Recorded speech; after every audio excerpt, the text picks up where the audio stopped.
The Brahmin Gondanya was very pleased to hear the news that Prince Siddhartha had gone forth, and hurried to seek out the sons of each of the 7 other Brahmins with whom he had divined the identity of the bodhisatta according to his physical characteristics when he was just born.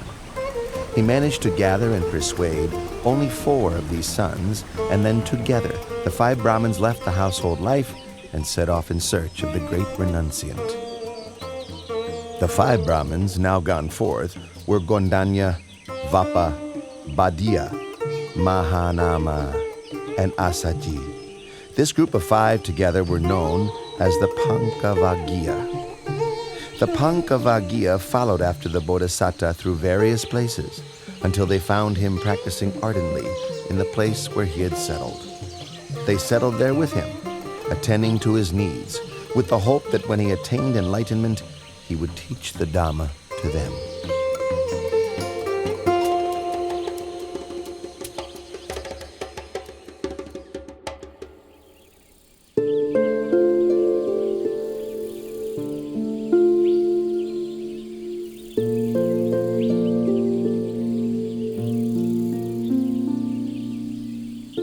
The renunciant prince was intent on seeking the path to enlightenment, so he took up 3 of the extreme ascetic practices that were favored by the practitioners of those days.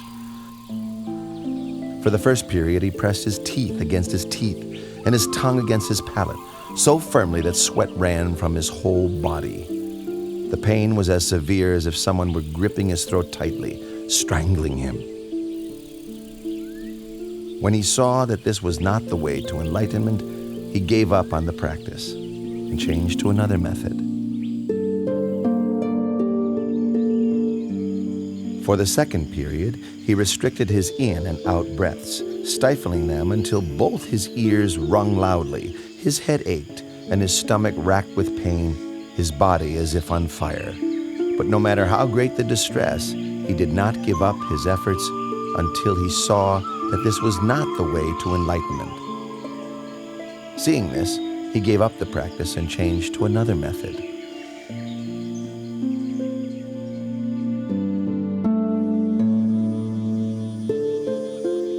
For the third period, he fasted until he was emaciated, wrinkled, his complexion discolored, his bones and sinews extruding.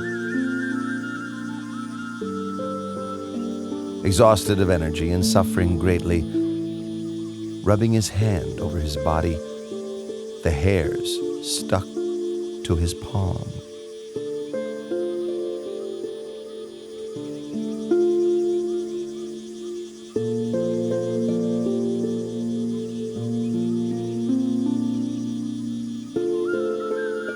I've carried out the extreme ascetic practices, pushing the body to limits which no other could exceed.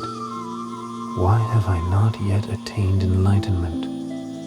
Or perhaps this path is not the way to liberation. The Bodhisatta is worrying and wondering about the path to realization. What's the best way to help him?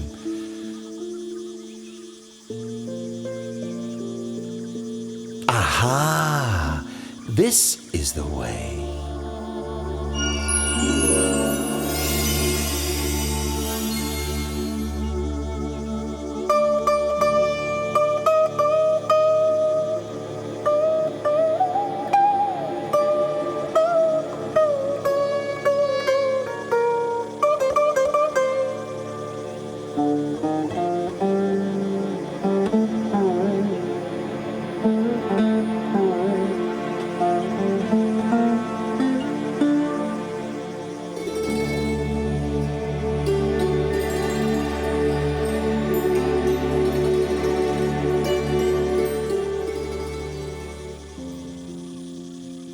One string of that lute is too tight.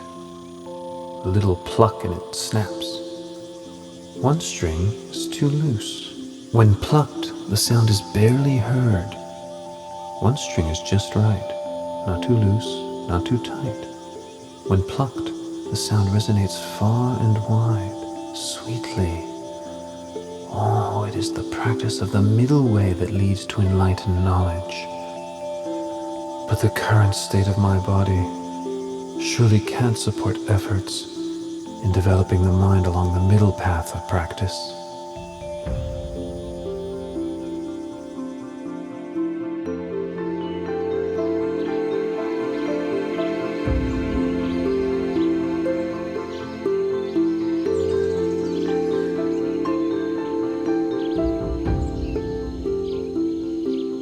Prince Sujata, whom we had held in esteem as a bodhisatta, bound for success, even after practicing strictly for 6 years, using all his effort, is still unable to achieve enlightenment. Now he's relaxed his efforts. And eating proper food again. How will he ever succeed? Quite so. Venerable Kondanya, you're the most senior amongst us. What do you think we should do? Under the circumstances, there can be no use in attending to him any longer. The time has come for us to take our leave.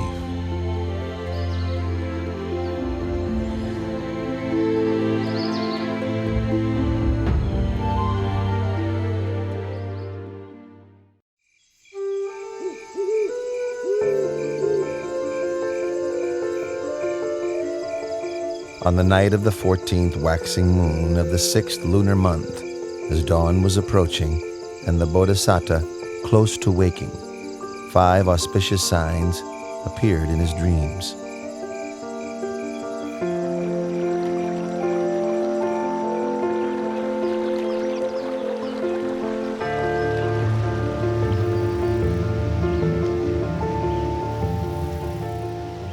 Which he interpreted as follows. 1. He would achieve enlightenment as the Buddha. 2. He would declare the true Dhamma for the benefit of all humans and deities. 3. A great number of people would come to train under him, thus establishing the Buddha, the Dhamma, and the Sangha. 4. People of all castes and classes after training under him would come to understand the same pure Dhamma. 5. People from all over the world would bring offerings to him to express their faith and trust, but his heart would remain unstained by even the slightest attachment to such wealth.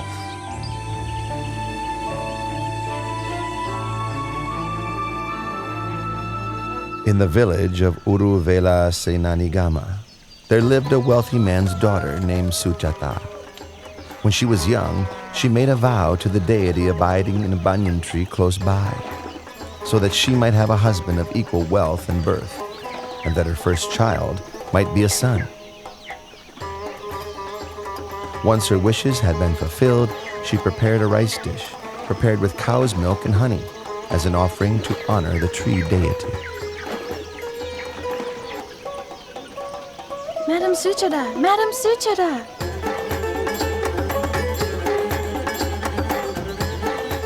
What's the matter, Puna? Why are you rushing in such an excited way? It seems that the tree god has come to receive your offering. I saw him at the banyan tree over there with my own eyes. He's glowing with a beautiful halo all around him. Everyone, quickly, help! Puna, go and fetch a golden tray for the honeyed milk rice. We'll take it out to offer to the tree god. Quickly, go, go!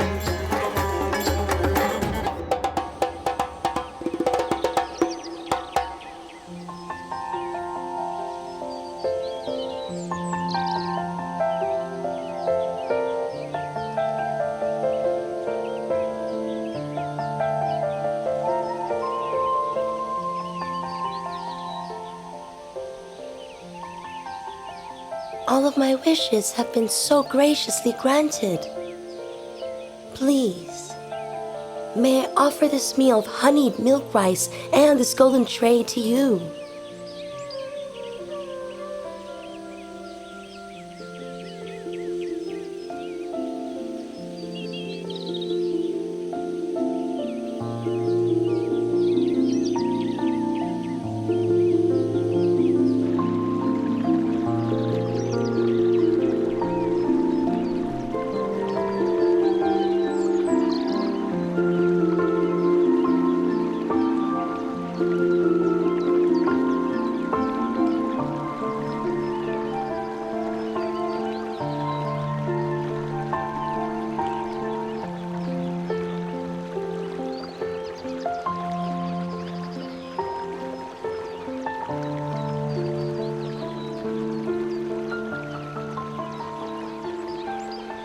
I offer this prayer. If I am to succeed in realizing perfectly enlightened knowledge, may this golden tray float up the river against the current. But if I am not to achieve my goal, may this tray float downstream with the current.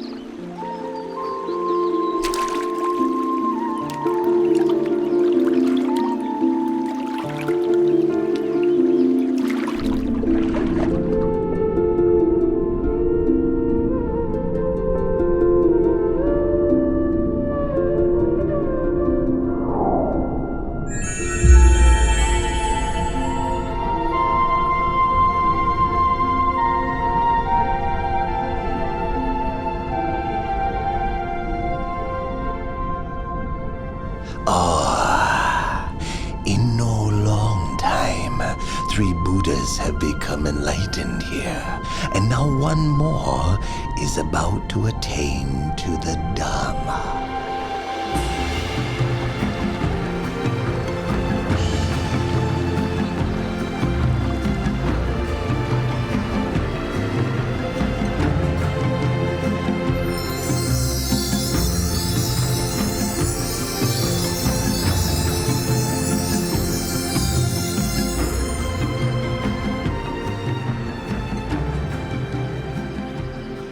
I'm a Brahmin called Sujata. I'm inspired with great faith at the sight of you. Please let me show my respect. May I offer you 8 handfuls of blade grass?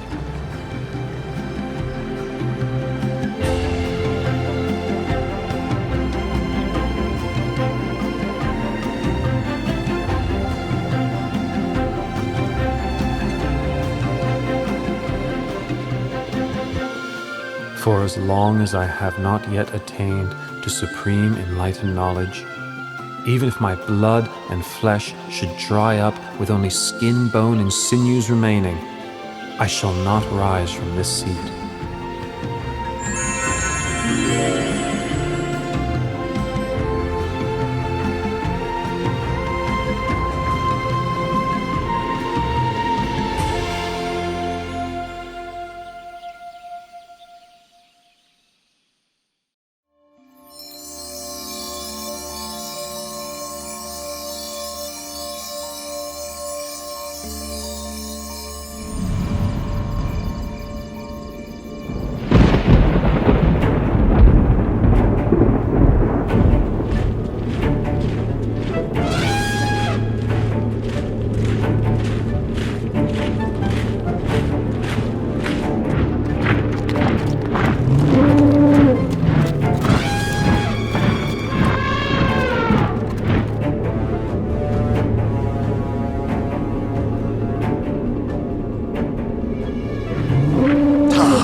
I've been following Prince Siddhartha's every step, so as to stop him from achieving enlightenment. If I let him go ahead with this, he'll slip out of my grasp for sure. I must cut him off now. I must destroy him. Ha ha ha ha ha.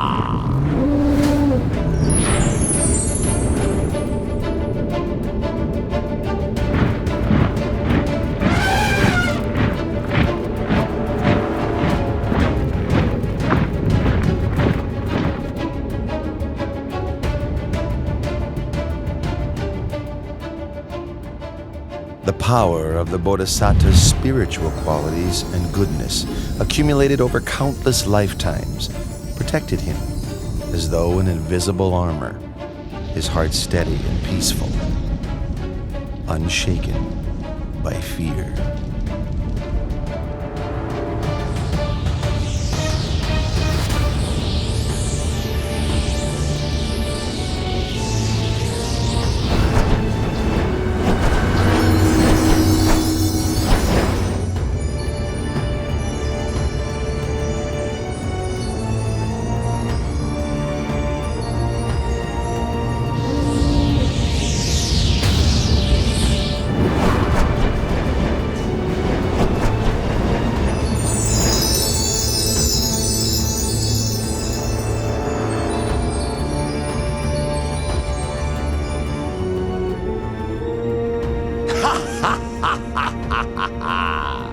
Prince Siddhartha, do you think you can escape from Vasavatti Mara's control? Ha ha ha ha!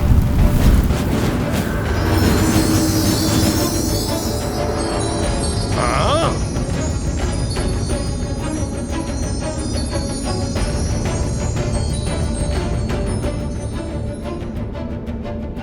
My powerful weapons cannot harm the prince.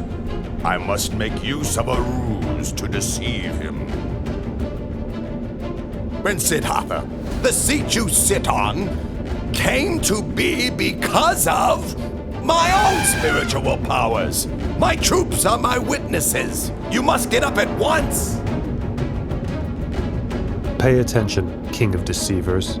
This seat comes to me as the fruit of my good actions, accumulated through all of my efforts in the past. Then who will bear witness to your ownership of this seat? I will bear witness.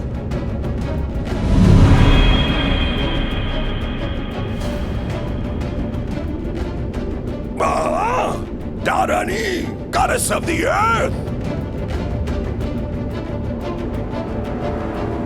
All the merit made by his good actions in the past, even the water which he has poured on the ground in dedication of merit, soaked up by my hair and kept close to my head, is sufficient to bear witness to his virtues.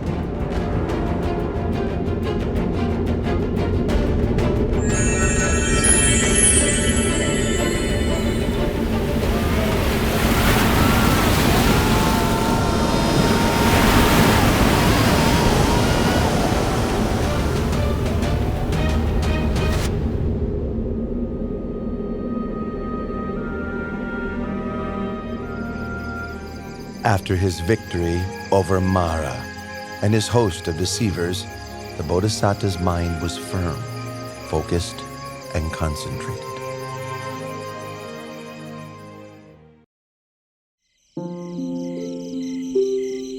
At dusk, the Bodhisatta began to develop meditative insight, attaining to the first knowledge, Pubenivasa Nusatinyana, the ability to recollect his past lives.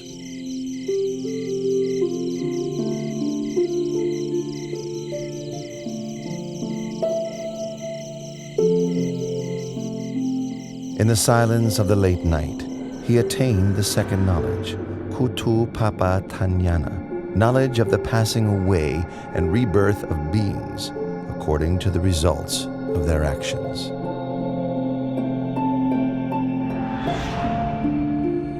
Close to dawn, the Bodhisatta attained to the third knowledge, Asavakkhayanana, knowledge of the destruction of mental defilements, complete liberation and freedom from suffering.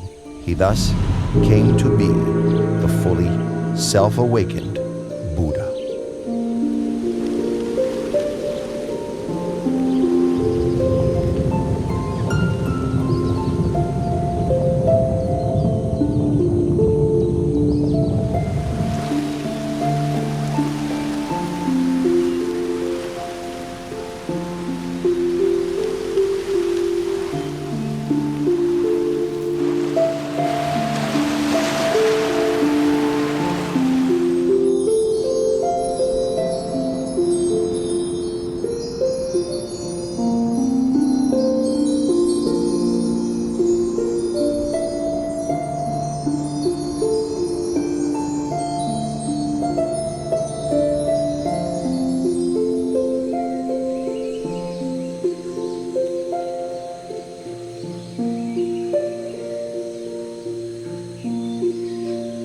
Craving. With you I've been born again and again, but now you are revealed, and your power redundant.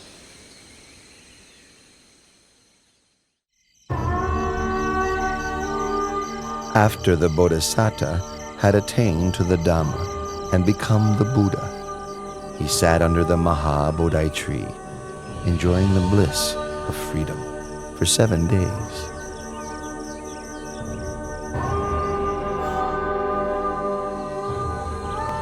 Then he went and stood in the open, gazing back at the Maha-Bodhi tree and recollecting its virtues. He stood there and gazed, without blinking for 7 days.